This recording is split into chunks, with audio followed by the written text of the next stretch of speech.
Pledge of Allegiance, please. I pledge allegiance to the flag of the United States of America and to the republic for which it stands, one nation, under God, indivisible, with liberty and justice for all.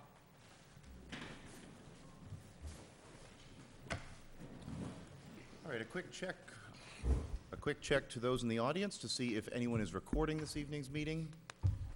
Not seeing any, thank you. Our next item is public comment, an opportunity for the community to make any comments. Anyone like to make any comments this evening? All right, not seeing any. That brings us to our consent agenda. Tonight you do have minutes in your packet. These were also emailed by Liz earlier, who I want to say sometime earlier this week. We do have two sets of minutes, one from February and one from March. I think there was one that we had to move past in a past meeting. So if we have had a chance to review those, happy to take a motion. So moved. Moved to... Both sets of minutes. It's been moved and seconded to accept the minutes from the February 16th and March 2nd, 2023 school committee meetings as they are presented in our packets. Any discussion? All right. We'll take the vote. Karen? Aye. And Larry? Aye. Greg? Aye. And Alicia? Yay. And the chair votes aye. It is unanimous. Mr. Chair, Greg? I'd like to make a motion that we move 9A, new business, Winchton Police Department, up prior to number 6, superintendent's report. All right, we have a motion to move 9A, Winchendon Police Department body-worn cameras, to our next agenda item before the superintendent's report. Do we have a second? Second. We have a motion and a second. Any discussion? All right, we'll take a vote. Alicia? Yay. Greg? Aye. Larry? Aye. Karen? Aye. And the chair votes aye. So that gives us the opportunity to welcome the chief up, if you wouldn't mind coming up to the microphone. And Mr. Superintendent, do you need to make any opening remark, or want to make any opening remarks? Just a quick comment or two. The chief and I have had some conversations about the Winchendon Police Department have recently acquired body-worn cameras for their staff, and we've had conversations about having our SRO wear those during the school day. We do have an MOU/MOA that we work with the police department on, and we're going to incorporate the body cameras as a part of that MOU and MOA. And the chief is here tonight to talk a little bit about what that looks like, how it'll operate, and the instances when that camera might be activated. So very fortunate to have the chief come and speak tonight about this topic. Thank you, Thad, and thank you, board members, for having me tonight. For those of you that haven't met me, Dan Walski, the chief of police here in town. I don't know how familiar or what knowledge you have, so I'll try to lay a little foundation here regarding body-worn cameras.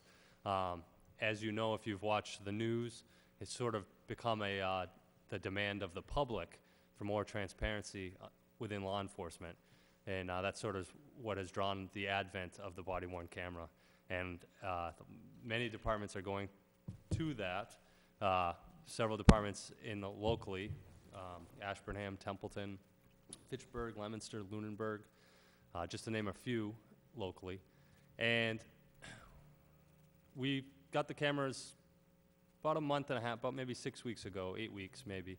And all of the patrolmen have been outfitted with these cameras. And again, it's largely for the sake of transparency and accountability on the officer's part, to make sure that the public wants to make sure that they're doing what they're supposed to be doing. But it also protects the officer against untruthful allegations or unsubstantiated allegations. So it's a tool that protects the public and also protects the police. So the regular patrolmen and supervisors in the department are already wearing these cameras. We recognize that there's some special circumstances to consider with the cameras inside the school. So for the regular officers that are working out on the streets, their body-worn cameras that they wear on their chest, it's on all the time. And it's not recording any audio, but it's constantly recording video. And that video, after a period of time, will get recorded over. But if there's some sort of an event, like they have to make an arrest, or, say there's a fight or something that breaks out that they have to respond to, they push a button, and now it's going to record both video and audio. So when Thad and I discussed this, I think that there's a lot of value to the school resource officer having a body-worn camera, but I recognize that the parameters need to be a little bit different for the school resource officer, because we don't want it recording 24/7. We don't want it recording all the time. And you can adjust those parameters. So I reached out to Lunenburg PD because they already have a policy in place. And what I like about Lunenburg particularly is they are an accredited agency, police department in Massachusetts, which I am also pursuing accreditation for Winchendon. And being accredited means that the Massachusetts Accreditation Commission for Police has deemed that they have adopted and implement the best practices across the board: policies, procedures, guidelines, standing operating, that type of thing. So I got language from Lunenburg's policy regarding body-worn cameras for their school resource officers. And basically what the parameters are is they wear the camera. The device is on only in the sense, and I'll use a cell phone as an example. You all have cell phones that are on currently, and in your cell phone, you have a camera and probably the ability to take a video. But unless you go into the app and turn that on, it's not going to be making a video all the time. So the body-worn camera would be the same thing. The school resource officer will have it on, the device will be on, but it will not be recording at all. And it will only begin to record when she activates it by pushing a button. It's he or she, in our case, of course, it's Tracy Flack. The circumstances in which she would turn it on, I'm just going to read them out to you.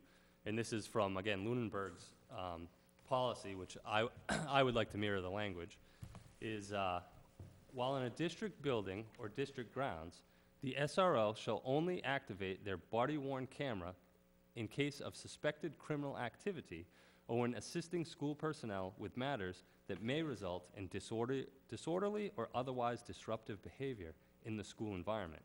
This includes, but is not limited to, the following situations: any violent interaction with or between students or staff, when an intruder enters the district building or district grounds, when engaged in a criminal investigation in accordance with the department policy, a call for help or any disturbance that requires immediate police intervention, any use of force that the SRO applies. And it also spells right out, for instance, instances when you certainly would not have it turned on would be such as the SRO are not to record normal casual conversations or encounters with citizens or members of the school community that do not correspond with the above noted circumstances. So,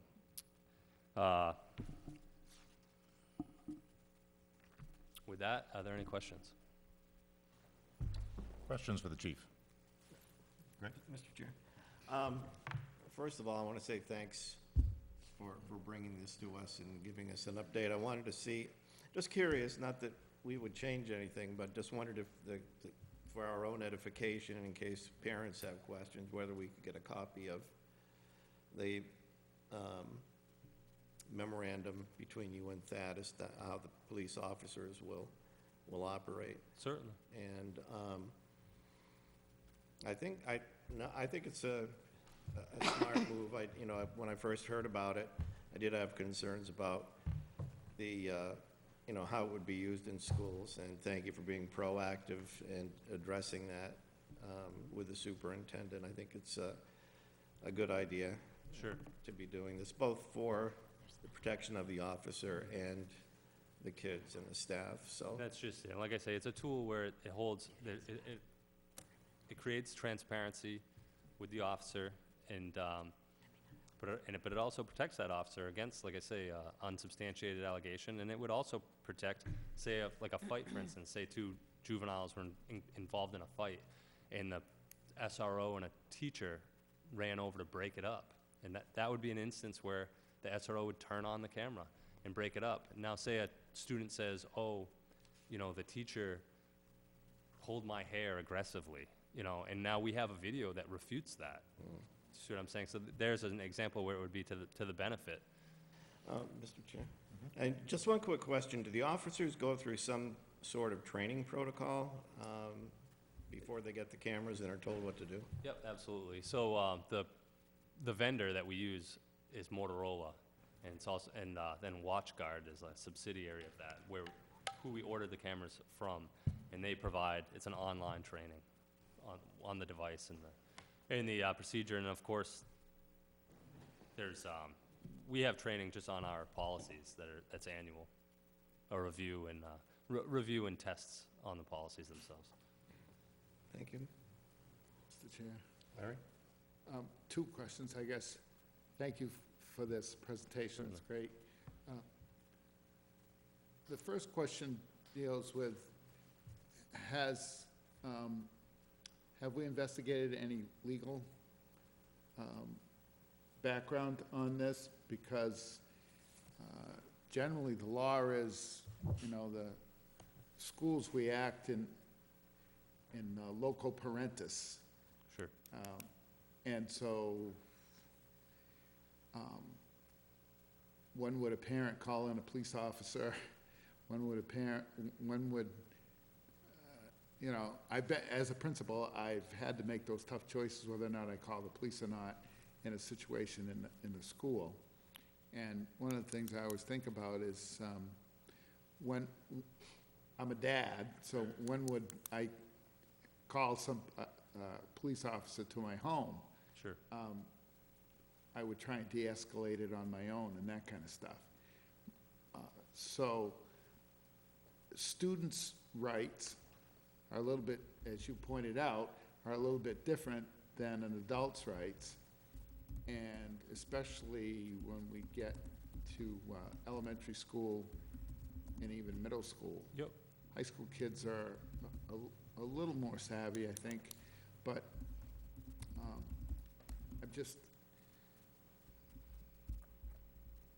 I'm not against it, I just want to make sure that the parameters and whatnot, that we wouldn't be opening up our teachers or our administrators to any kind of lawsuit if a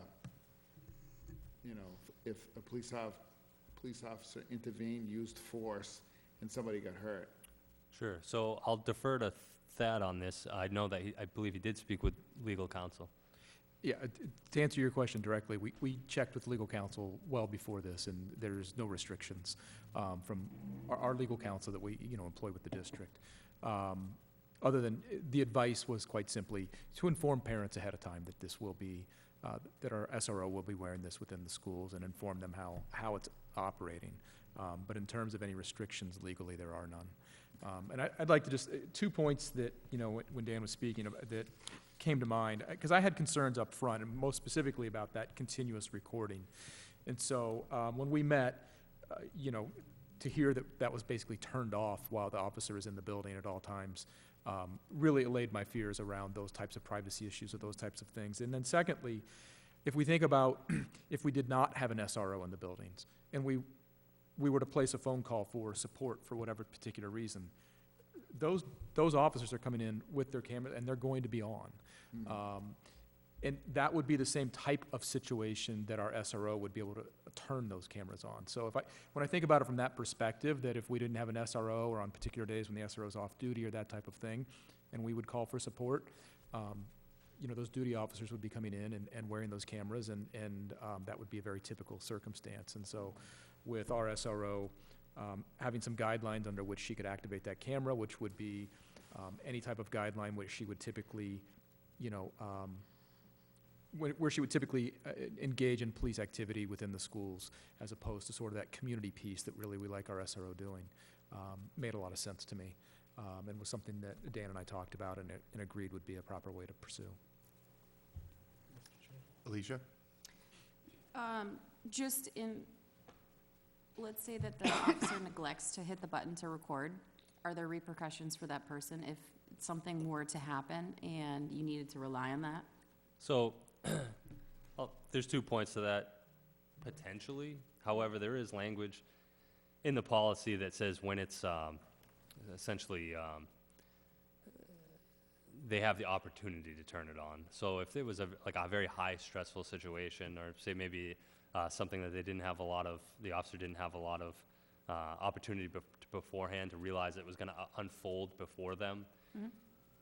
Those are factors I would take into consideration as to why maybe the thing wasn't turned on. You know, say like an intruder into the building, and you know these things unfold rapidly, and that may not be the first thing that comes to your mind is to turn it on. You're thinking of the safety of the kids, the safety of yourself, the safety of the teachers, and so an error could be made in not turning it on. So that would certainly be taken into consideration to not find fault within the school resource officer.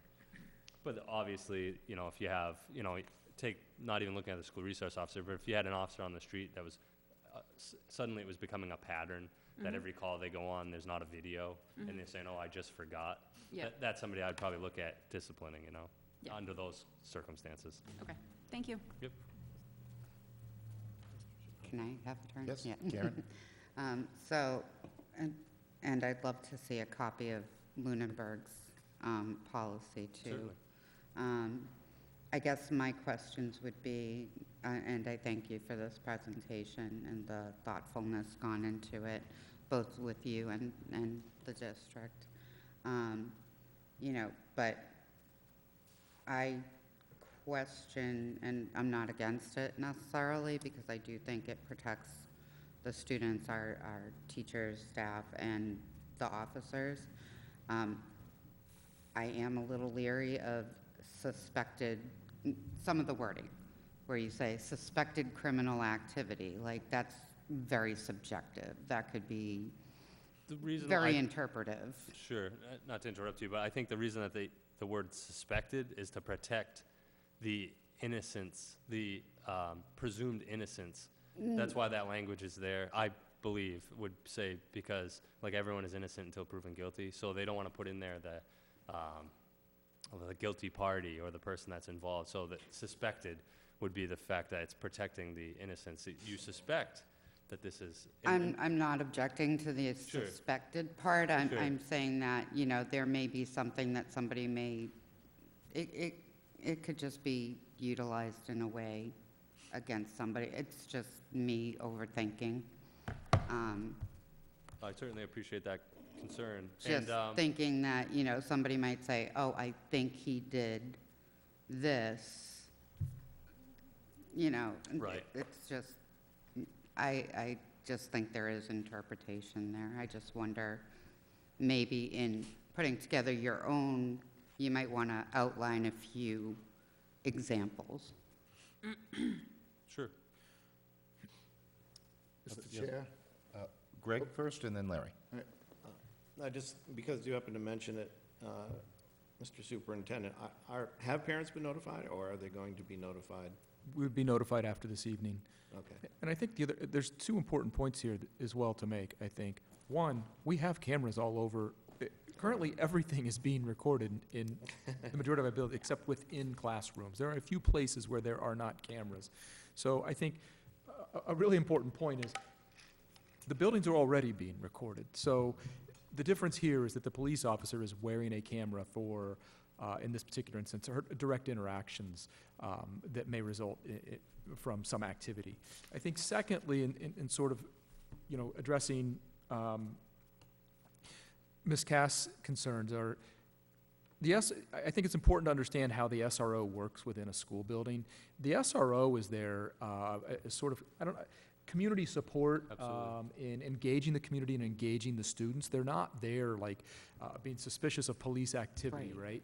So I think it's important to understand that when we work with the SRO within the buildings, it's a very collaborative sort of approach to how we work with the students or possibly families. That being said, there are times, and I know Mr. Murphy is aware of this, there are times when there is something that becomes, in theory, criminal or beyond the ability of administration. And those are the types of instances when we actually request. I mean, it would be administration generally requesting that type of support. You know, and not that we see this very often, and I can't even think of times where we've had this in our buildings here since I've been here, but there could be a potential for an arrest within the building. You know, obviously, we ask the officer, we have to actually request that support, or the SRO might see that it is becoming, you know, excessively violent in a particular situation and has to intervene.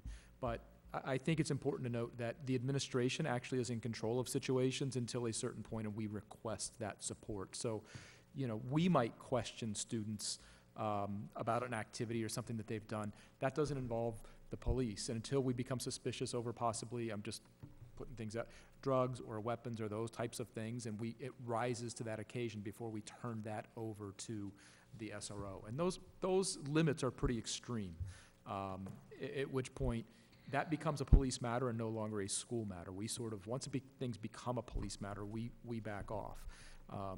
And again, the police officers come in for various reasons. We've put in, and I think I notified you all, we had an incident in the cafeteria just a couple of weeks ago. Not a negative, nothing to do with students, but we had someone who had a medical emergency, and we had to call 911. You know, if those officers were wearing cameras, I would assume in that particular instance, they're going to come in with their cameras engaged to address a 911 situation that they may not know exactly what's going on. So again, the police officers, other than the SRO, would be entering our buildings with the cameras on for their own purposes, as part of their routine practice. So this is just addressing that SRO who's specifically in the building all day, quite frankly. May I just, as an example of what you're saying, so like vaping may be against school policy, but it is not a criminal issue? I mean, it might be technically, because if they're under 18, but you're not going to arrest them for it. That's something we don't engage the SRO on necessarily. Right, that's what She's I'm there, she saying. might see them in there, So- hey, get out, clear out, put that stuff away, but I'm she's just thinking acting of that. the blowback when this is announced to some in our community, that when we're putting this out, we might want to, I'm just thinking ahead for you, we might want to like outline a few things that might be suspected Instances. criminal activity, as opposed to, you know, because I do hear a lot about the vaping in the schools. So I just want to make sure that we're kind of being as transparent as possible, so that maybe Mr. King doesn't get as many phone calls, or you may not get as many phone calls as you might otherwise. And that's the point of us being here tonight, is being transparent about it, as opposed to putting it into an MOU, an MOA, and just, you know, Officer Flagg starts wearing it when she's in the building. We wanted to bring it here tonight, present it, make sure that everybody's aware that this is about to happen. It's going to go into our MOU that is a standard MOU. The Department of Education gives us these MOUs and has signed off on these types of things. They're fairly standard, but we can add some variables in there, and this is a variable that we would add. Not all departments have body-worn cameras at this point across the state. I think we're fortunate to have a department that has been proactive and has those at this point, so. Larry? Yeah, I think unfortunately that's the world we live in now. So I know we've got cameras in buildings, and we've got cameras just about every place you go now. And police officers are wearing cameras all over the country. I don't know about in schools, but I know that they are wearing them all over the country. I think Karen does have a point about blowback, because I think there might be a reaction from parents, especially younger children. And so my recommendation to the chief and to you, Mr. King, is that you be proactive and reach out, whether it's through parent advisory groups, or you hold an open night or something where parents can get an opportunity to hear what we're hearing tonight and see what kind of impact that would have on a school. And hopefully it won't have any impact, because we're not going to be calling the things that were outlined here, hopefully we're not going to have to deal with, but we do have to be realistic in that it could happen in our schools. It's happening all over the country, and I agree with the chief. You know, we want to make sure that, number one, we protect our officer, and number two, that officer is held accountable if they overstep their bounds. So I would be in favor of the policy, but I do feel that you need some kind of a plan to roll it out to the parents, so that they're not thinking that we're becoming heavy-handed and we're violating any kind of privacy rights or any of that kind of stuff. With the information that you've checked it out, legal, you've got support from DESI because other districts are doing it. All those kinds of things can be emphasized, that we're not the only school district that would be pursuing this policy. And hopefully we can allay the fears, or if there are any fears about cameras. Some people are really squirrely about having cameras, and Mr. Murphy, I do know that there are other school districts in our area that have already implemented this, Fitchburg that's good to know. in Leominster, yeah. And like I say, the language, I'm sure it's the same with the school. People don't like to reinvent the wheel, so typically, if they find language that seems to work out well in one district, that another district's gonna borrow the same language. And it's the same thing with this policy here. Mr. You Chair. ready for a vote? Karen? And I understand your point on that. However, we have to remember we're not Lunenburg School District. And I just think about, and I'm sure that, and I know that you've been a community member. I know that you must read the Winchendon residents page at times. And I just think about the blowback that Oh, we I get on certainly small appreciate- things. Certainly So, appreciate that.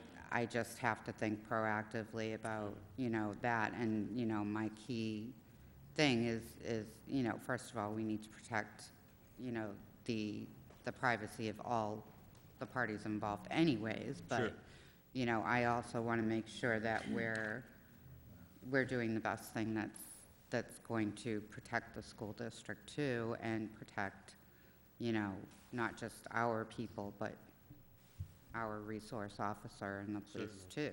So, because it is a community that we live in. And so I just want to make sure that, as much as I love driving through Lunenburg every day on the way to and from work, but, they have a much different school district than we do. So I just want to be sure that we're doing the right thing when we put this out to them. And I do concur with Larry. We're agreeing a lot lately, Larry. They're going to start talking.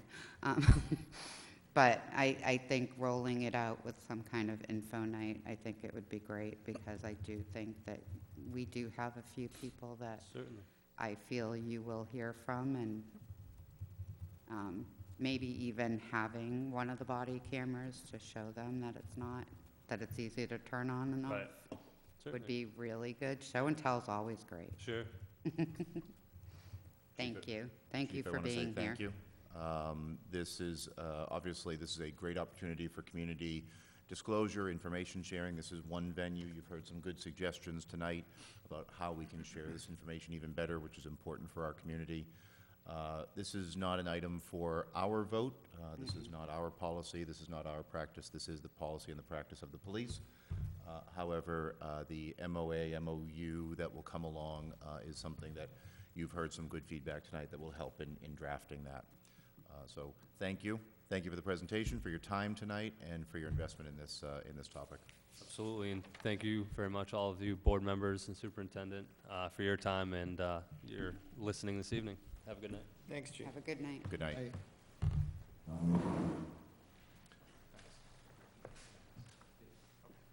All right, that brings us to the superintendent's report, agenda item number 6. And so we'll turn it over to the superintendent and Ms. Babinski. I think we'll start with a budget update tonight.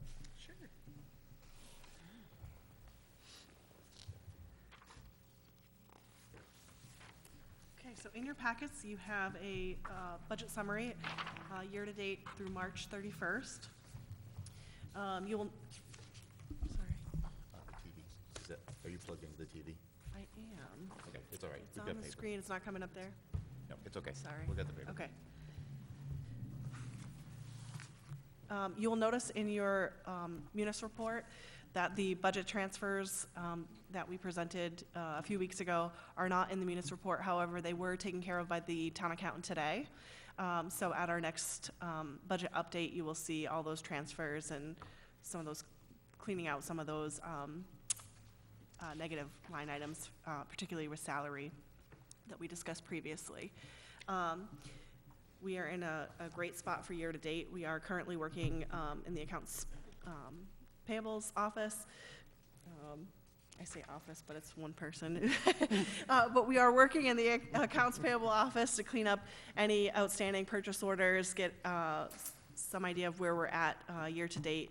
We've scheduled some meetings for the end of the month with each department principal, just to kind of look at our anticipated expenditures through the rest of the year, so that we can complete any necessary projects that we may have funding for, and just allocate money accordingly. So we're in really good shape for this point in the year. Any negative accounts, I did make a slight note on the side, just to kind of let you know my thought process as to where we're going.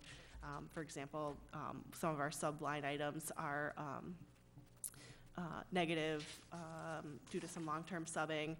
Typically, long-term subs have been put into the salary line item of that person. That's not how we report them to the Department of Ed. We actually report short-term and long-term subs separately on the end-of-year report. So just making sure that we're charging those to the sub-line items. So you can kind of see that in the notes. But there's nothing of major concern in the budget report for this evening.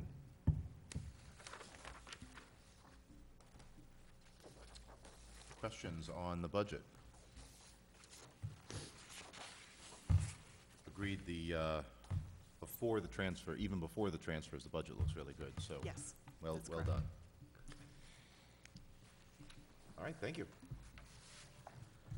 Great, we have the next two topics in the superintendent's report really go together. The district, excuse me, reorganization update and disposal of materials. Really, the update tonight is about being prepared next week. We had sort of set a timeline or some drop-dead dates, if you will, about having boxes available and for packing and whatnot for our teachers, as well as some shredding types of services for confidential materials. So I'm happy to report that we do have, we have a lot of boxes in one of the containers that we keep over there at Toy Town. So we'll be delivering boxes to teachers next week so that they can have those when they are ready to pack. Shredding is something that was raised. Shredding was something that was raised by a number of teachers wanting to get rid of sort of old confidential files. The example I've used, and I think I've used it in here, is old IEPs. So as a classroom teacher, you receive a snapshot or about the students that are on IEPs in your class, and they're always sort of tricky as to what to do with those when the year is over in terms of shredding. So folks oftentimes just sort of hold on to those because you feel uncomfortable putting those somewhere. So I know folks have had those things for a long time, and we've talked about those in some of our committee meetings. So we're going to have some shredding containers, if you will, so they'll be secured. I think of a trash can with a lid on it, but with a slot in the top, and the lid is locked, so that folks can drop these confidential materials, confidential school materials into these shredding bins, and then we'll contract with a company to come and, on site and shred those confidential materials so that we can kind of sort of get rid of some of those things that I'm sure have been carried around for many years. I know it was something that I did as a teacher as well. I never knew what to do with those things at the end of the year. So we'll be doing those. Those things are ready to go next week. I see that there's a question. Somebody's very anxious. Well, no, because I want to ask before I forget it. To shred some stuff. Because not being a school employee or administrator, this is something that's unbeknownst to me. Are districts required by statute to hang on to records for a certain amount of time, or? So the permanent records, yes. So I'll go back to the example of an permanent IEP, records, sure. So what happens is a teacher receives a copy, or what we oftentimes call a snapshot. There's ways to print out certain pieces about a student's IEP that we just hand to the teacher. The actual, the original copy, if you will, of an IEP is definitely on record. There are protocols to follow, and when you want to get rid of those things, you have to make notice and that type of piece before you actually destroy those. That's a totally separate process. We're just talking about copies of confidential items that teachers might have, 504s, IEPs, and there's a number of things, but they're definitely copies, not the originals. But to answer your question, there's definitely a process, and we do hold different files for different lengths of time. Yes, Thanks. you're welcome. Legally, yes. Yes. Mr. Chair. Karen? Because I have do we need to come up with a policy for for getting rid of that, or for you guys to have a policy to get rid of those each year, so your teachers feel secure disposing of those each year? Because it sounds like something maybe we need to think about. I think what we really just need to do, and it's something that we're gonna, I think, looking at going forward. I know I've worked in places where we just have confidential shredding bins around the buildings.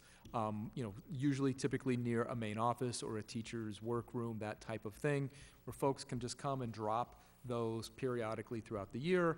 And when the bins fill up, you call the company and they come and pick it up and shred it on site and go away. So I don't know if so much a policy, but is maybe more of a procedure that we need to have to help out the teachers. We talk a lot about, we are pack rats. I think teachers by nature are oftentimes sort of pack rats. We keep a lot of things, but sometimes it's because we just don't know how to get rid of them in a responsible way. I'm not putting that in the recycling bin. I was kind of teasing on it being a policy, Yeah, but so it's definitely something to pursue as we go forward. It was raised at all the committee meetings, like, I'm happy, but is there a way you can help me get rid of some things? And so Right. the answer to that is yes. So we're setting that up. Those things will be available to teachers next week, as we had committed to earlier. The next piece is disposal of materials, but that really goes as a part of, it's really a kind of a sub-bullet of the district reorganization update. And so I've been struggling with sort of how to approach this, kind of cart before the horse or horse before the cart sort of a scenario. So as we pack and as we move, we certainly don't want to move materials. And when I say materials, what I mean in this particular instance, textbooks, old supplies, science products, whatever it is the district has purchased is an example. What we would like to do, and what I'm asking sort of a blessing for tonight, is to say, and we'll work with, there's a number of companies that would work this way with you, is that really what we're putting forth is, we don't really want to move materials that are no longer aligned to the current standards. And we have a lot of those types of materials, because once again, we've not had a great disposal process over the years. I think we have actually moved things from, I know for a fact things were moved from the old Murdoch building. When I say that, I mean the senior center, and today, that were moved to the Toy Town building when it was the high school, and then were moved to the quote-unquote new building, which is 30 years old. I have personally seen those things. Again, because we just didn't have a way, or the process that somebody, along the way, we didn't get rid of them. So, we might have textbooks to the 90s or whatever that happens to be as you start opening closets. So what I'm suggesting, because we can work with companies that could come and drop off a bin, think of like those recycling book containers that you see at drop-off locations, Goodwills or whatever. Outside the senior center. Those types of things. So we could work with those organizations to take those materials. They do whatever some of them they recycle, some of them if they think they can send off somewhere they will, so on and so forth. But I'd prefer not to accumulate all those things and then try to get them into the bins. So what I'm suggesting is that, with your blessing, that we would give the teachers permission to deposit into said bins, if we were to contract with them, any materials that are no longer aligned with current curriculum, and or precede a particular date, possibly. Let's just say the year 2000. I'm just picking a date there. To say that, and then when they would deposit those, what we would do is record, there would be a sheet to record on so that we had a documentation of what we were disposing of and we could bring for the appropriate disposal. That's as opposed to kind of collecting all of these things and then trying to contract with a company, just to try to be a little bit more efficient, and gives teachers time to sort of just do that at their leisure to clear out their rooms, if you will. Specifically, what we're talking about here is the Toy Town building and the Memorial building, so that we have a sort of a reasonable way to dispose of some of these materials that have accumulated over the years. So just looking for sort of support on setting up that type of process, so that we don't pack as much as we don't pack any more than we have to, and move it again, is sort of the proposal here. If you still had books that were moved over from old Murdoch, Brattle Book would probably buy them from you. I literally, when I started at Murdoch High School, started going through things like, how long is this, how many times has this been moved, and why? Whether it's odd science supplies that are obviously no longer useful, dried up and whatever, but they just continue to get moved because what do you do with it? So we're trying to be a little bit more thoughtful about what do you do with it. Well, we can dispose of it, but there is a proper protocol, and we're just trying to make that as efficient as possible. So we would maintain a list of things that go into that bin, and then we would bring those forward to just final approval to say that, you know, the company could do what they need to do with it. And this would follow that typical practice of the list of laughable things that you bring to us of how old they are that we declare, yes, that is. I mean, let me give you an example. The library at Memorial has 7 sets of encyclopedias. Now, I loved a good encyclopedia when I was a child and literally read those when I spent weekends and weeks at my grandparents' house. But I would argue those might be a little out of date at this point. I'm not sure the last time an encyclopedia salesman came knocking on my door, but it's been a long time. So that's just one simple example of some things that are quite dated that I would prefer to not be boxing up and moving around, so. Larry? Thank you, Mr. Chair. Just be careful that they don't throw out personnel files, anything, student files, any kind of, that's the only thing I worry about. I mean, I remember one school I was at, we did contract with a company to come and clean out stuff that had been there, 20, 30, 40 years. But just have to be careful not to destroy people's records. That's the only thing I would caution.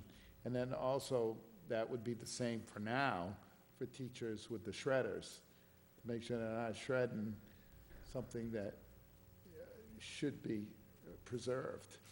Again, the classroom teachers would have copies of things and not the originals that would be in a student's cumulative file, Yeah. which are maintained in guidance. We're not talking about, again, there's a proper process to go through to get rid of cumulative files for students, and we do that every couple of years. You post it to the newspaper and those types of things and tell folks they can come pick them up. I hear your, And same with personnel files. I feel your pain about, especially science labs,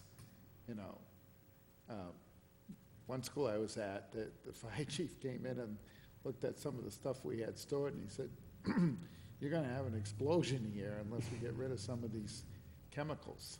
So, because they had been there for Yep. many, many, many years and never used. Yeah. So, yeah, I applaud you doing it, but I just, I worry about student records, when somebody's shredding something or whatever, and then coming back. Of course, everything's digital now, so it shouldn't be an issue. Absolutely. Mr. Chair. Karen? Just because, and I know, and actually Greg kind of alluded to this with his Brattle bookstore reference.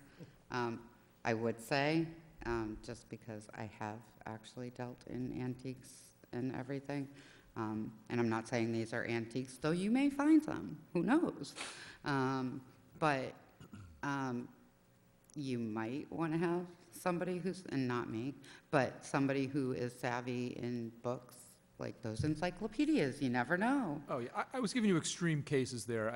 I'm really our classrooms, I don't think, are filled with antiques. But we do have some interesting, I'll be honest, we do have some interesting closets where we found a school committee, I think it was a school committee register or something from the 1800s, quite frankly. It sits in my office somewhere. So Right. there are some of those, we're not talking about those types of Relics. things, Right. clearly, yes. Really more curricular types of materials that we just seem to keep carrying with us. We replaced that ELA curriculum in the year 2000, but we didn't really dispose of those books. We experienced that a lot at the high school, and I think a lot of the high school and middle school got cleaned up a couple of years ago, where you had the last 3 Algebra 1 books that we've used, and haven't been in use since 1982 or something to that effect, but now trying to do that at Toy Town I Memorial, hated that think book. makes No. sense, yes. So- Still talking about the Soviet Union. Yes, all of those types of All things, right. correct. So that's all and we're also trying to avoid, listen, when you do these types of things and you start disposing these materials, people take notice and they see that things are out there. So we're just trying to be proactive and transparent that, yes, we are cleaning up. These are not new materials. It's not the things that we just spent money on to move our district forward. These are things that are long defunct and no longer useful for our district and most likely any district in Massachusetts. But the place that we would sort of contract with would then subsequently go through them, and if there are places that could use them, would do so, Okay. and otherwise they would shred them and Well, destroy that those will themselves. take a lot of them. Yeah, and so fortunately, we're not doing that work. I think they give Right. you a couple of cents or something, or a penny a pound or something, and that would go back into, say, the PTO accounts or something like that for each of the elementary schools. Good, All right. thank Get you. to Angelina. Oh, yes? Oh, I'm Sorry? sorry, I thought Larry said you had a question. So I don't think you're hearing objection. I think that sounds like, and not necessary to have a vote, so I think that's a practice that school committee would support. Thank you. Absolutely. Thank you. We'll get moving on it. And that wraps up the superintendent's report. Very good. Angelina? Hello, everybody. Hello. It's been a couple weeks. I'm excited. All right. So starting off, the student representative report, it's going to be our upcoming dates. So on April 7th, grades close for the third quarter for Murdoch Middle and High School. It's also the last day to turn in your local scholarship packets for all seniors of the graduating class. April 9th is Easter. April 13th, spring pictures for middle school. April 14th, spring picture for specifically Ms. Skowinski's Tuesday and Friday only class. And then also on April 14th, report cards will be issued for the middle and high school students. April 17th through the 21st is our spring break for the district.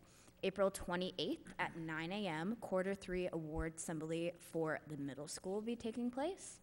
April 29th will be the spring fling fair at Memorial School, and May 19th is our junior-senior prom.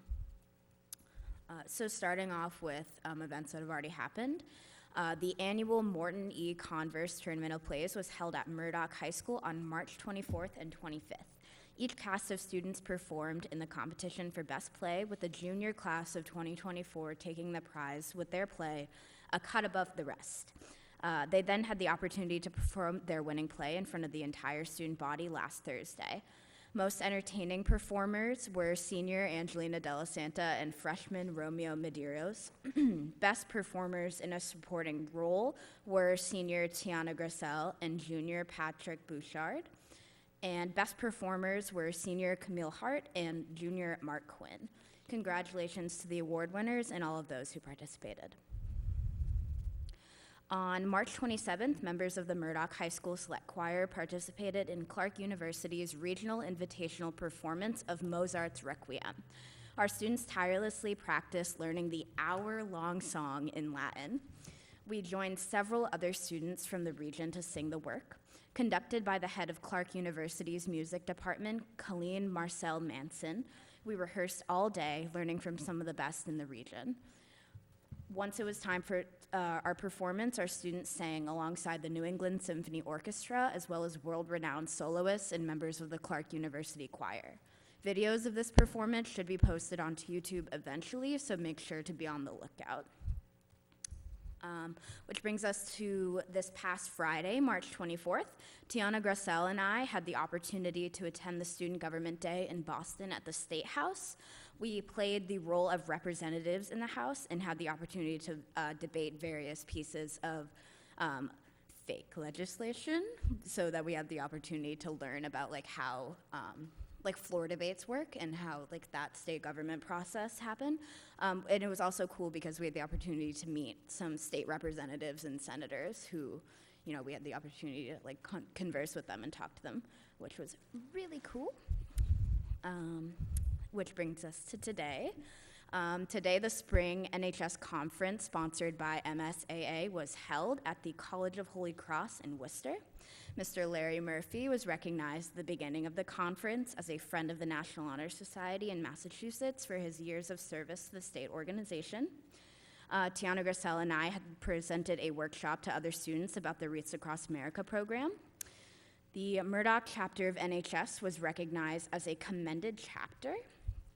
Angelina Della Santa was awarded Student of the Year for the Central District, along with a $500 scholarship.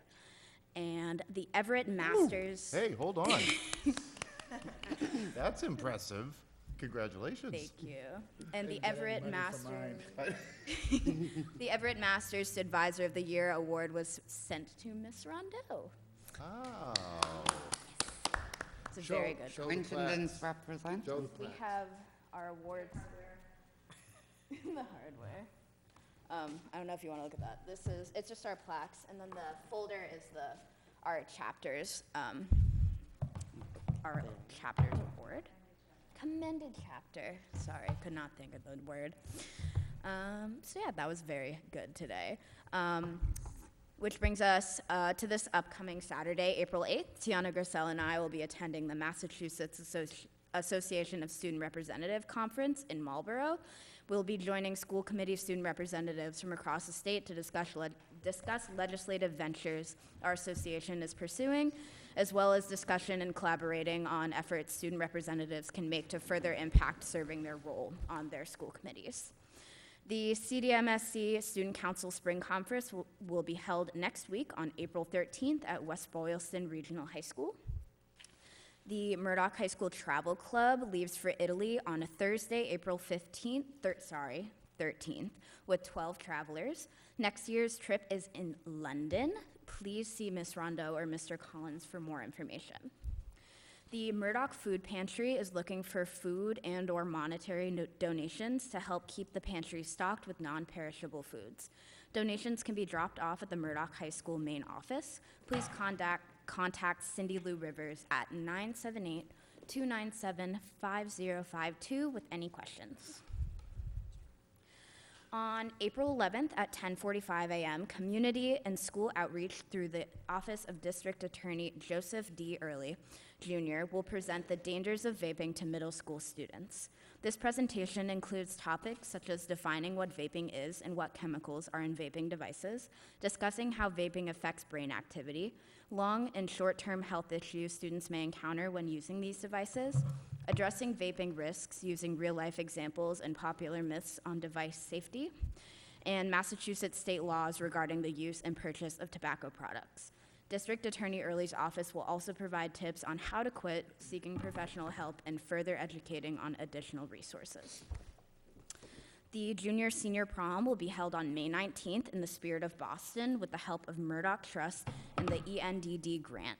Murdoch High School was awarded the ENDD grant from District Attorney Early's office to help pay for the transportation to and from prom. Prom tickets are now available for purchase and may be purchased by Wednesday, April 26th. Seniors' price is $20 and all other students are $65. And then our last section is spring sports. Varsity softball has their home opener tomorrow at 3:30 against Gardner High School. Varsity basketball plays away tomorrow at Bromfield. Baseball? Oh. Varsity baseball has their, I'm sorry, I must have written it down. Basketball season's over. Oh, did I? Oh, I read them. So sorry. Varsity baseball, not basketball, is tomorrow at Bromfield, and our track competition season starts next week with a middle school meet against Narragansett on Wednesday. And that concludes the student report. Fantastic report, and congratulations to you, to Ms. Rondeau, to Larry Winchendon, definitely representing at MSAA. Well done. Definitely. Thank you. Oh, well done. Thank you. Questions, comments for Angelina? Mr. Chair, Yes, Karen? it's actually not for our student representative, because I know you have nothing to do with this. And I don't know who, if it's Ms. Rondeau or Mr. King. I noted that the student tickets, the senior tickets are $20 for the, and $65 for all other, and I realize it's for the Spirit of Boston. Are any students now unable to go because their significant others can't go? Because Recognize Ms. Rondeau. She can come up.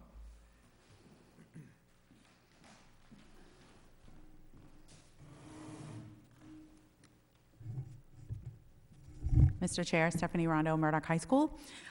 So we looked at doing the Spirit of Boston cruise last year and were unable to get a date that worked for our kids using Murdoch Trust money. So the real price of this ticket is $140 per student. And by using Murdoch Trust money and the ENT grant from the District Attorney's Office, we are able to subsidize the seniors' tickets in lieu of last year. If you recall, we subsidized their class trip to Boston. So instead of that, we're using this money to pay for their prom experience. And so $65 is the price of the prom ticket that we charged last year just for Hidden Hills. And so that is for, bless you. That is for our juniors and any other guests. So it is still a substantially reduced ticket. And of course, we always have funds available for students who have a financial need. We also had free formal wear. We participated in a giveaway last week with, or 2 weeks ago with Oakmont High School, and there's another free formal wear event this Saturday at Greenfield High School that has been made available to our students. So, you know, we did have a meeting with kids already and sent notices out via Parent Square. So that information has been put out to the families as well. Okay, I wanted to just make sure, because I know that some kids might not be able to afford that. Oh, and I they just find wanna money make for sure. prom. I'm sure, but I just, you know, Yep. I do want to No, make we sure. always have through, you know, there are several teachers who, you know, benefactor students, and there's class money available, so any kid who wants to Okay. go is able to go.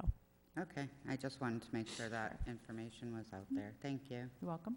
Ms. Rondo, if you're willing to stay, our I sure will. calendar- Yep, thank you. Other questions for you? Yes. Can you told me something, and I think there needs to be a necessary brag for our NHS chapter about, I believe it was the commended chapters, if I'm not mistaken. How many commended chapters were there for the state? There were 3.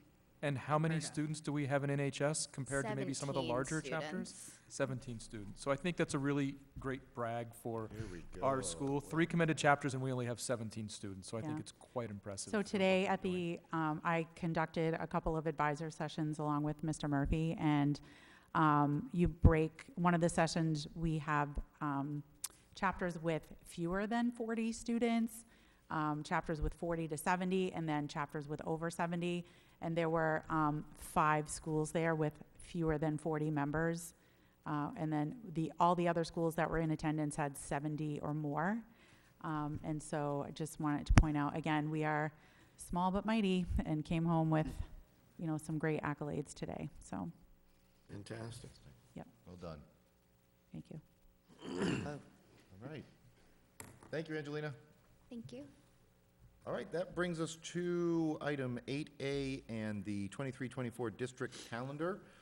This is an item that was presented at the last meeting and does require a vote. I think it was overtly expressed the desire was to have this voted through tonight, so we are going to try to do that. And you have the calendar in front of you, so happy to take a motion if there is one. Mr. Chair, Greg? I'll make a motion to approve the 2023-2024 district calendar as presented. Second. We have a motion and a second. Is there any discussion? My only question is, I think we said we were going to add the date of graduation, the planned date of graduation. Yeah, onto the calendar. it will be June 3rd next year, I think, or June 2nd. No, it's Oh, June 4th next- this year. June 2nd, it's a leap year June next 2nd. year. So we'll put that on there as a scheduled date. Perfect. And would we put the anticipated alternative date if there are snow days, or is that not No, we predictable? usually don't. Okay. Okay, Yeah, but we'll add the planned date. yes. Great. Other discussion? Just, Mr. Chair, just a Yes. quick question. Are there any changes in the number of half-days for students this year? So, on next year's calendar, so if you recall from our previous discussion, I believe we took out 2 or 3 of the half-days, and the full-day PDs, 3 of them are before the start of school, and only 1 of them is during school. And we went to 3 half-days at the end of the calendar instead of 4. Okay, thank you. You're welcome. I just want to be able to tell any parent that asks me Sure. why there are so many half-days that I can say, there are 3 less this year. Yeah, and again, those are at the request of administration in order to deliver professional development programming and things like that, so All right, it's just not thanks. enough time in the day. Other discussion on the calendar? Yes, I just want to say congratulations to the committee that did a great job going through this with a fine-tooth comb.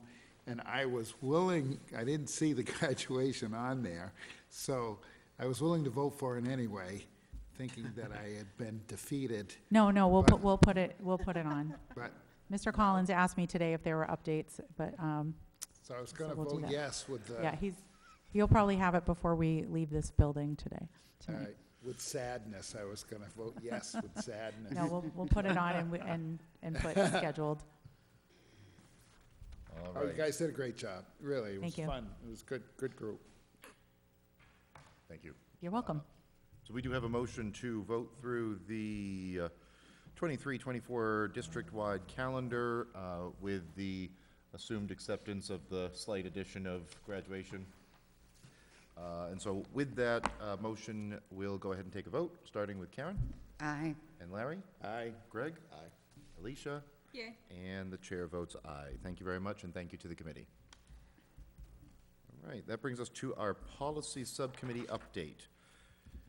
The policy subcommittee of the board met on Friday, March 17th.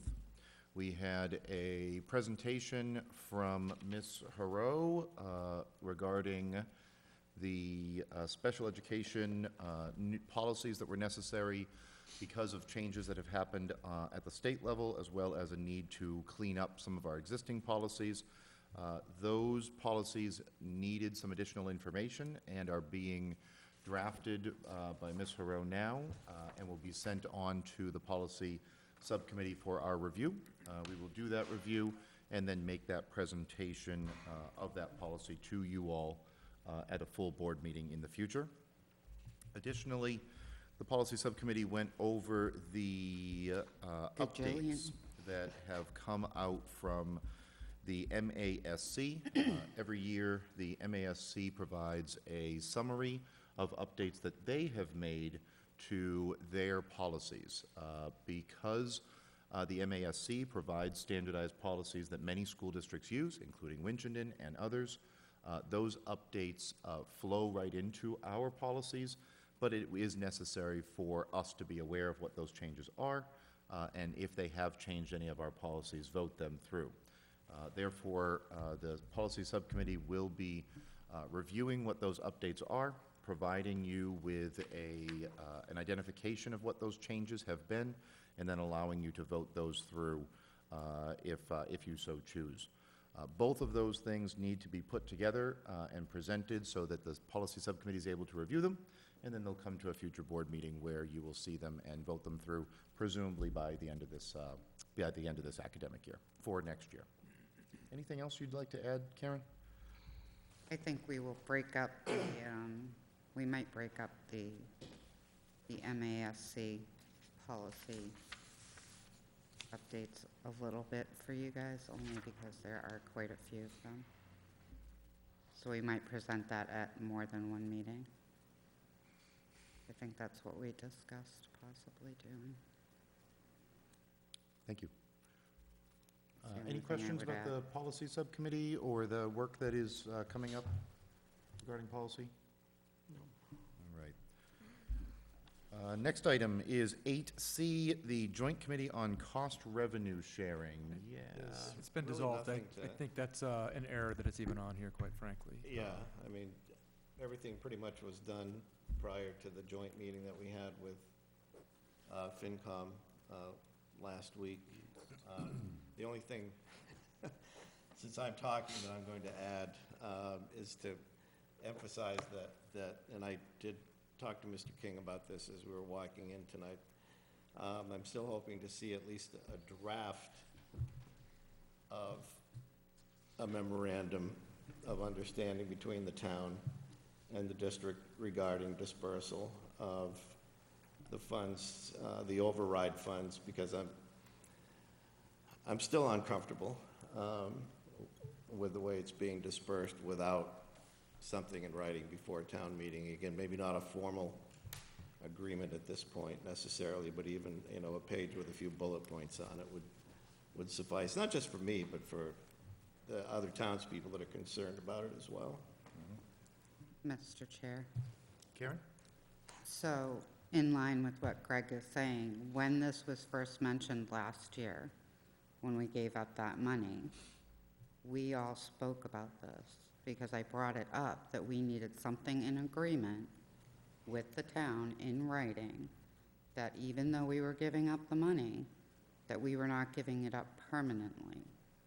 And this is what my understanding, and I thought our understanding was that part of this committee was supposed to be working on was some type of understanding and something in writing that would state that, yes, we are agreeing that for this year and for this year, because we have had all this buku money rained down on us because of COVID, we are giving up our right to this money. However, in years going forward, it would have to be agreed that the town would understand that we still had the right to that money. And I'll go back and find which meeting, because we had a lengthy discussion about this. And I know that, Thad, you had said you were gonna work with Justin on it and everything else. And, you know, I am concerned that, you know, I have heard from others in the town leadership that we're never gonna see that money again. And that's what I was told. And, you know, quite frankly, and I'm not gonna name names, and I'm not gonna get into it, but unless we get something in writing, we are in a position now, and it's not your fault, and I'm not faulting anybody here. It's just we're in a position now where we have given away money that this was my exact fear, that we're never gonna see again. So I am concerned, and I was glad to see, because I watched, since I wasn't able to make the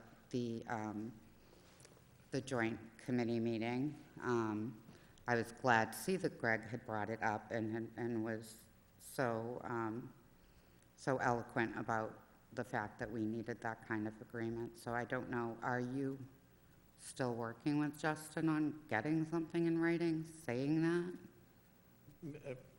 Can I put in here before you answer? Yep. Yeah, I wanted to say it was mentioned at the meeting that we had last week, that it was unlikely we would have the full formal document, if you want to put it that way, before town meeting, but we were pretty much reassured that we would have something in writing. But I just want to add that we can have all the documentation we want. We can have it notarized and signed by, 60 people in the town or the whole town, but to be honest, it doesn't make a difference, because ultimately it's up to the town meeting to decide how that money is spent. So, for me, I'll be honest, I want to see something in writing, just so I feel a little more comfortable that there's a commitment, but nothing we get is going to be legally binding. But I do understand, again, talking to Thad on the way in tonight, that he's going to be speaking with Justin about putting something together. So I think just to sort of recap, you're correct. We talked about this last year. Justin and I began working on it this year. We went forth and came up with the plan and talked about it in these meetings, that we put together this joint, the joint revenue / cost sharing committee, in order to put it to bed, if you will, and say, let's let Board of Selectmen, School Committee, and FinCom work together to come up with a plan. At the end of that meeting, it was, let's let Justin and Thad come up with the plan. So, the committee, and I say that respectfully, they had the faith in the two of us to come out of that and put a plan together. Justin and I will be working on that, or I should say, Mr. Soltzbach, the town manager, will be working on that together. We have put together a letter and sent that out, and it's been shared with this committee, in the understanding that there's a commitment to try to get to 5% above net school spending, and that to project what that looks like post-SOA, if you will. So thinking about how much money we would receive over the next 3 years, so we're in year 4 of 7 years, or year 3 of 6 years, whichever way you want to put it, depending on what year you start with in terms of DESI, but at the end of the day, we have 3 more years of SOA after this one. Right. So the conversations between the town manager and I are, what does that look like while we're receiving SOA funds, and what do we predict sort of the school budget to look like in year, I think it's FY '28. And so what would 5% over net school spending look like? What we've come to what we sort of napkin sort of calculations, if you will, arrived at what that would mean to the town is to spend an additional $1 million beyond the override money. So it would override money of whatever that might be, let's just call it $360,000, plus $1 million to get to that 5% goal of 105% of net school spending. So it is incumbent on the town manager and I to put together a plan to make that happen. In terms of saying that we're giving up that money, I just want to be clear, the way the process works is the town tells us how much money they are going to provide. I don't have a mechanism to sort of say, I'll take $360,000, please and thank you. You know, we are given those numbers from the town and the town manager and his accounting department. I would just want to be really clear that last year, or our current year, FY22, the town, we did not, there was not a decrease in funding. We received the 2.5% last year, just to be perfectly clear. What we did not receive last year was solar override, which was to the tune of about $65,000. But we did receive the 2.5% override last year, or in our current FY23, excuse me. Currently, we have $50,000 in the budget this year for the override amount for FY24. And the town manager and I will work to put something together, at least a rough draft of what that might look like going forward. I think we're both committed to making that happen, but it's definitely in process and not dropped. And sorry, and I'm just saying this to put it in the record publicly, not to be, and again, I'm not blaming anybody here. But again, you know, as much as people may think that we wouldn't have a legal foot to stand on, I've been at town meetings where, you know, people are like, well, it was never in writing, so that's the way we never did it, or that's not the way we've ever done it, therefore, we're not going to do it that way, and people have, you know, I just, like Greg, having things in writing, and as a paralegal, if you have something in writing, you do have something to fight with. So, as much as I understand, yes, the town has to allocate, but there are also laws and regulations and everything on what they have to fund and how they have to fund it and so on and so forth. But the Board of Selectmen and previous school committees worked hard to get certain monies allocated to Winchendon Public Schools, including that solar money, so which we did give up.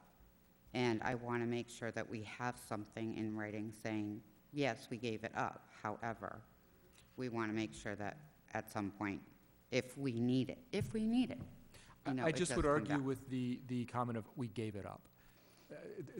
I want to clarify. I want to understand what you're clarify that saying. because there's some conversation going around that says that we have something in writing that says we gave up that money. That is not factual. Well, not, No document that is in writing that says we don't want your money this year.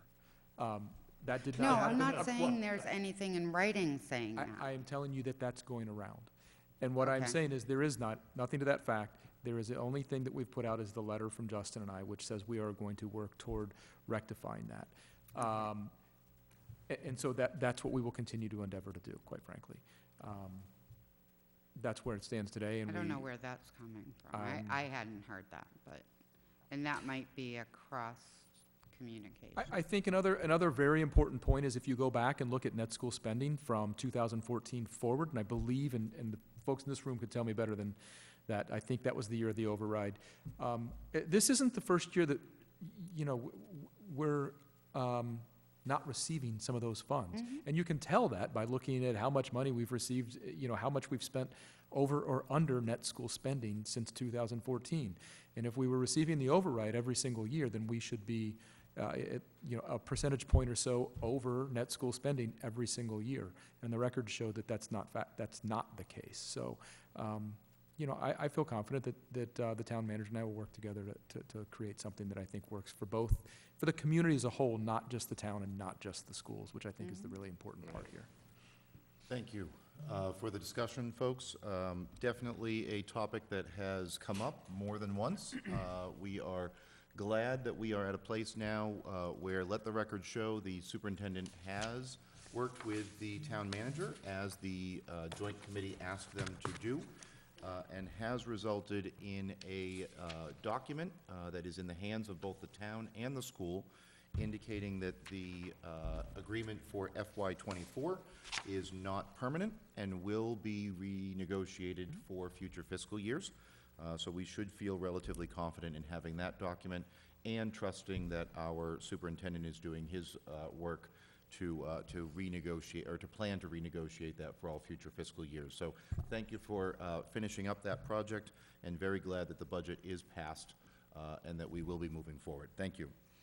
All right, so that brings us to, we already did the cameras, so we are on 23-24 school choice seats, and maybe we'll turn it over to the superintendent for a little information on that one. Sure, real quick. Each year, we vote by regulation on the number of seats available through school choice. By state regulation, every district is school choice, but we do have the ability to vote on the number of available seats by grade level and program. So, in working with the principals and asking the seats that they envision having available based on whether it's numbers of teachers, class sizes, whether it's social emotional dysregulation of a particular class, et cetera. What you have before you tonight is the number of seats that we would like to make available through school choice to, outside communities, if you will. So, happy to answer questions in terms of why those numbers are where they are. We don't have school choice in pre-K. Just as an aside, that's not a thing, which is why it's not on here. And I think you can tell in many instances, based on just the class numbers, the projected class numbers, as to why there will be zeros in certain places. However, it's also to note, each of our schools do have seats throughout their buildings in various locations. One quick question. We saw the average class sizes during the other presentation, the budget presentation. So we know what the class sizes are for the lower grades.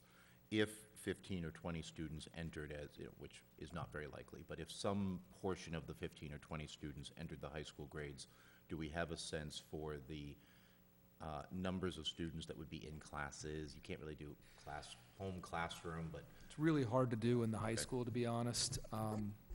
It's just hard. Yep. The biggest classes that would generally be impacted would be something like an English class.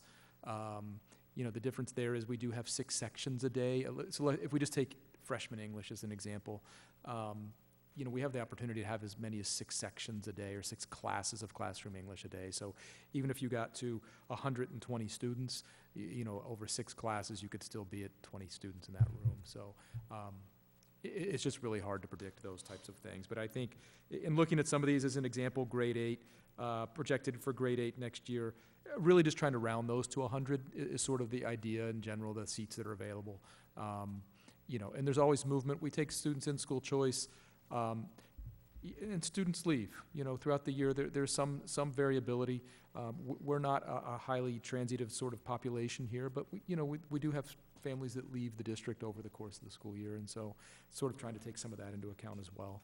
But those are, and we know that right now we'll lose some students to Monty Tech as an example in grade 8 or what that looks like. So, okay, Mr. Chair. Right. I'd move to approve the 2023-24 school choice seats as presented. Second. We have a motion and a second to approve as presented. Any discussion? All right, we'll start with a vote. Karen? Aye. Larry? Aye. Greg? Aye. And Alicia? Yay. Chair votes aye. Thank you. I'm going to take a moment with one more new business item that is not on your agenda. This is an item that is very timely. It did just arrive this morning, and there is a requirement to share this information with the school board. So we're going to be, this falls in the category of items that were unknown to us before the agenda, but are very timely and need to be shared, so we're going to quickly cover it. Today, we did receive a letter from the Office of the Attorney General. You will recall that in December of 2022, a complaint was filed against the Winchendon School Committee for violating open meeting law. That let's see, the AG's office received the notification and the response from us in January. That was within our time, that was within the boundaries of what the AG's office allows.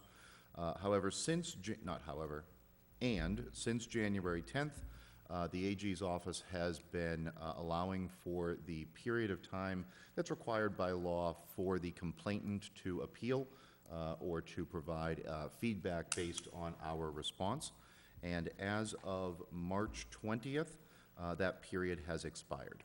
So the individual chose not to further the complaint against the school committee, and instead, by the omission of a response, has accepted our response to her.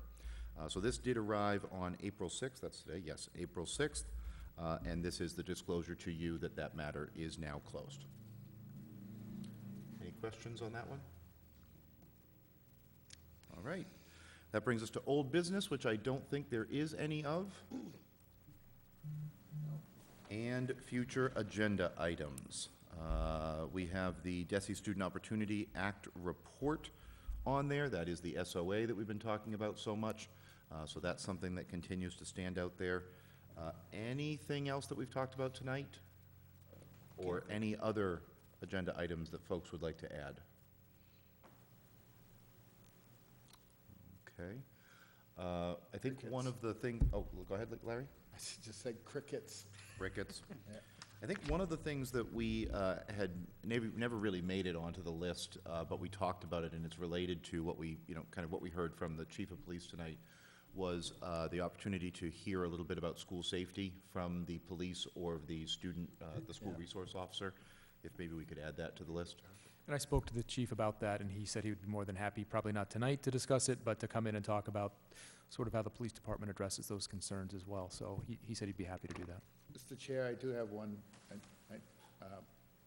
a Monty Tech presentation, especially the seniors, the Winchendon kids that are graduating. I mean, in the past, we've recognized them for graduation, so. Very good. Mr. Chair. Greg? I just want to ask Superintendent King, on the school safety, would that include, I guess, anything regarding bullying, or would that be a separate item at some point? That would definitely be a separate item. The police don't generally get involved with that type of thing. I would envision something from the chief, and I don't want to speak for him, but would be more specifically on, just scenarios around active shooters or threats to our schools, I those gotcha, types of okay. things. Just to sort of, for the community to hear what the police do, how they operate. They do actually, our Officer Flagg, our SRO does, as an example, the ALICE trainings, which is sort of the training that we do for students for emergencies. We've actually explored now to actually offer that to families. So, something that came up, and it was great feedback when I recently sent out a sort of a notice about the Nashville piece that happened recently. Some feedback I got from a parent was, our students receive this, we hear a lot about it, but we've not experienced it, and especially for the little guys, they thought that they might be valuable, and I happen to agree. So I've talked to Officer Flagg about how we might be able to offer, as an example, a training to families so that they can sort of see what their students are experiencing, those types of things. And I think it's of note as well that our local police department, in the summer does do some trainings within our building so that they are aware of our buildings. As we all know, Murdoch is not a simple place to navigate if you're not there. And so, we're very welcoming of the police department wanting to do those types of trainings in our buildings so that they better know those buildings. I think we're fortunate that a number of the officers are actually graduates, which is helpful. But, they do those types of trainings in the summer and do those in our buildings, which is great. So. He's more than happy to come back, I believe, and give some type of presentation around school safety and how the police work with the schools. Okay. That's great. Other future agenda items? Not hearing any. That brings us to closing comments. Alicia, would you like to start? Sure. I don't have much to say. Thank you for Chief Walski for presenting on the cameras for the school resource officer. And congratulations to Ms. Rondo and Angelina for your exemplary work, as well as the overall NHS at Winchton Public Schools, specifically Murdoch High School. And, I mean, it's examples like that as to why this school is a school that has continued to improve over the last several years. Thank you. Yeah, I guess I would echo some of that. Regarding the chief coming in, I'm glad that he gave us an update on that, and that the parents are going to be getting updates as well. Congratulations to Larry, Angelina, and stuff on their honors also. And thanks, again, I probably say this at every meeting, but to Mr. King and his staff and the ongoing efforts for the reorganization, and also for the work that the two of you have been doing on the budget. So, and that's it. Thank you. I do want to thank the chief for making his presentation tonight, because that was good to know, the background in the Lunenburg piece and the practice, that they have guidelines to follow. That will certainly help reassure the public that we're not creating a police state here, so that's good to know. I was extremely proud to be an alumnus of Murdoch High School today, as the awards just kept coming, and the praise and accolades for our National Honor Society students was just amazing. And if you saw them present their workshop, it was, I haven't seen adults do as good a job as what Angelina and her crew did in the workshop today. It was just great. And as far as my award is concerned, it was very nice that the MSAA acknowledged my service. But I want to thank Mr. King for coming for the presentation, because it was a surprise. They didn't tell me I was getting an award. I'm glad I didn't ruin the surprise by Yeah. showing up, and you So were I- greeting me today. So. So when Mr. King walked in, I'm like, what are you doing here, Why are you here? And Imagine my surprise at seeing you when I walked in and you're greeting me and asking me to sign to fill out a name placard. I was like, what's he doing? Yeah. Well, I did some volunteer work while I was here, so. Why did so you tell anyway, him it you was didn't have really anything else nice. to do, so you took it, yeah. It was really nice. I got my award, and Mr. King said, well, that's why I came. So I thought he came to, to sit in on some workshops or something, but he came for my presentation. So that was very touching, and I appreciated that. That was great. And certainly, it was a great day for Murdoch High School, and it was a great day to be a Murdoch alumnus. So thank you for that. And I'll give the floor up to Karen, with the chair's permission. So first, I want to congratulate all the great talent in the room, Larry, Ms. Rondo, Angelina. Angelina definitely took the most awards, I think, which she seems to do a lot.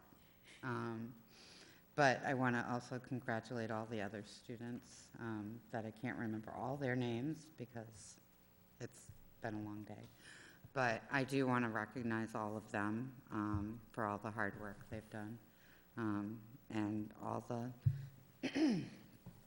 hard work they do, not just when they're recognized outside of the school district, but even inside the school district for those wonderful Tournament of Play awards and other things too. I think that's great.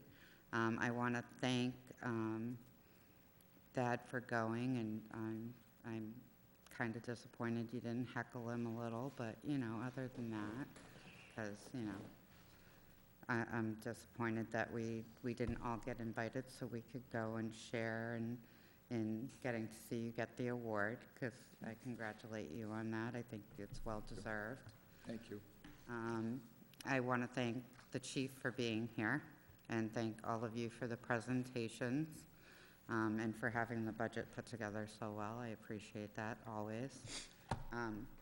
I do have one comment that's not going to make me popular, but I'm going to ask again if we can start getting our packets emailed to us, like by Monday.